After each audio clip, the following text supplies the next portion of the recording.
ఈజీగా మనం చెప్పొచ్చండి. ఇక సేవ్ ఆరావళి ఉద్యమంతో కేంద్ర ప్రభుత్వం వెనక్కి తగ్గింది. ఆరావళిలో కొత్తగా మైనింగ్ లీజులు ఇవ్వద్దు అంటూ రాష్ట్రాలకు కేంద్రం ఆదేశించిన పరిస్థితి. కొత్తగా మైనింగ్ లీజులు ఏవి ఇవ్వకుండా కేంద్ర ప్రభుత్వం నిషేధం విధించింది. కారణం ఏంటి? కేంద్ర ప్రభుత్వం వెనక్కి తగ్గండి. సేవ్ అరావళి అంటూ ఒక అద్భుతమైన ఉద్యమం. ఈ ఉద్యమం ఏంటంటే ఇది రాజకీయ ఉద్యమం కాదు. ఈ సేవ్ అరావళి అనే ఉద్యమం భారత ప్రజల నుంచి వాలంటరీగా వాళ్ళే తీసుకొచ్చిన ఒక అద్భుతమైన ఉద్యమం అండి సేవ్ అరావళి. ఎందుకంటే భారతదేశంలో అతి పురాతనమైన పర్వతాలు, ఇక ప్రపంచంలోనే అతి పురాతనం ఓల్డెస్ట్ ఫోల్డెడ్ మౌంటైన్ సిస్టమ్ అండి. ఎరోడెడ్ మౌంటైన్స్ అంటారు అరావళి. అవి గుజరాత్లో పాలన్పూర్ నుంచి ఢిల్లీ వరకు 1700 కిలోమీటర్ల పాటు వెడల్పుతో 144,000 చదరపు కిలోమీటర్లు ఉండి భారతదేశ పురాతనమైన రాజధాని ఢిల్లీ రక్షణ కోసం ఉన్నాయన్నమాట.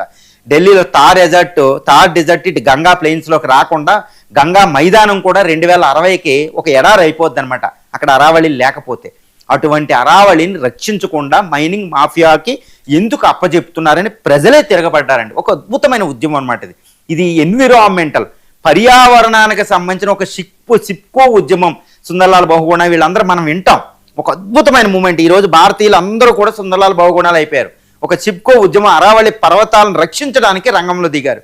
వెంటనే మోడీ ప్రభుత్వం కూడా ఇంకా ఎంత అండి, ప్రభుత్వం ఎంత అండి ప్రజల ముందు. కాబట్టి ప్రభుత్వం కూడా వెనక్కి తగ్గింది. ఏ విధంగా వెనక్కి తగ్గిందంటే ఈ అరావళి పర్వతాలని ఒక విధంగా ఒక నిర్వచనం ఇచ్చింది భారత ప్రభుత్వం. ఏమి నిర్వచనం ఇచ్చింది? చాలా అంటే ఇంకా అరావళి పర్వతాలు అదాని, ఈ జిందాలు, ఈ మైనింగ్ కంపెనీస్ చేతిలోకి వెళ్ళిపోతాయి అనమాట.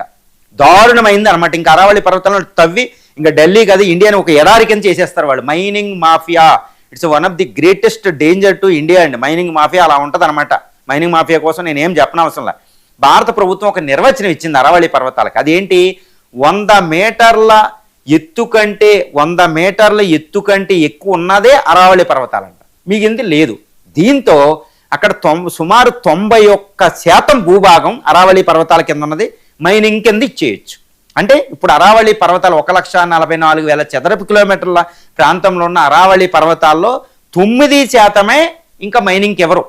అవన్నీ 100 మీటర్ల పైన ఉన్న హిల్స్, మిగిలిన అన్ని మైనింగ్కి ఇచ్చేయచ్చు. ఇది భారత ప్రభుత్వం ఇచ్చిన నిర్వచనం.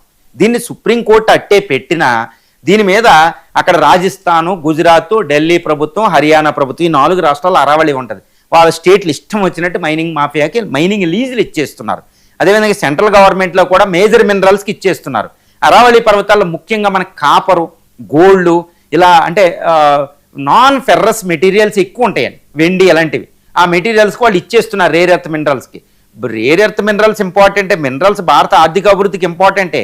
కానీ ఆర్థిక అభివృద్ధిని మనం ఏం చేసుకుంటామండి? సంపదని, పర్యావరణం లేకుండా, భవిష్యత్తు లేకుండా.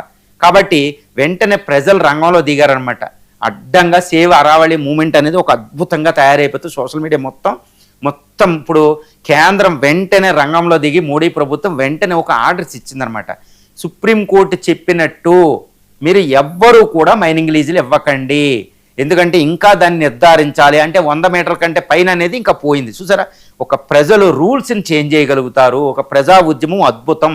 ఈరోజు ప్రజలే ఎన్విరాన్మెంట్ని రక్షించుకుంటున్నారా అనిపిస్తుంది.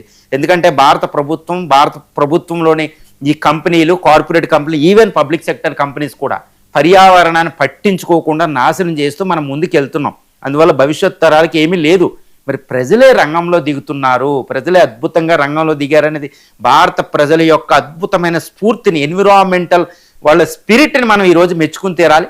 భారత ప్రజల ముందు అంటే అరావళి పర్వతాల రక్షణ భారత సంస్కృతి రక్షణ. ఇండస్ వ్యాలీ సివిలైజేషన్లో డెజర్ట్ అవ్వకుండా కాపాడుతున్నాం. ఒక అద్భుతమైన మూమెంట్. భారత ప్రభుత్వం భారత ప్రజల్ని మనం మెచ్చుకుని తీరాల్సిన ఒక అద్భుతమైన మూమెంట్ ఇక్కడ జరిగిందండి. ఇక